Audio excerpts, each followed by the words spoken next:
Because in Exodus 40, we see the elements, earth, wind, fire, and water, as symbols of the Holy Spirit, right? We see the cloud, wind, and then we see the fire. Well, now we're going to take it to Acts 2. And in Acts 2, we read this. Suddenly, a sound like the blowing of a violent wind came from heaven and filled the whole house where they were sitting. They saw what seemed to be tongues of fire that separated and came to rest on them. The them here is the disciples. They were sitting in the upper room of a house, and they started experiencing these elements of wind and fire, which we have agreed on symbols of the Holy Spirit. All of them were filled with the Holy Spirit and began to speak in other tongues as the Spirit enabled them to. Similar to in Exodus, when the tabernacle was filled with the Spirit. Similar to Kings, when the temple was filled with the Spirit. Now in Acts, we see humanity filled with the Spirit. Jesus' disciples are now filled with the Spirit. They are now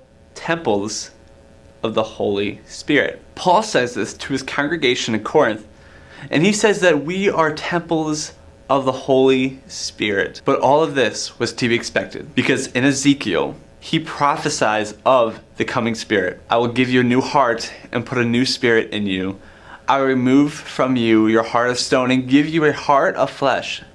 And I will put my Spirit in you and move you to follow my decrees and be careful to keep my laws.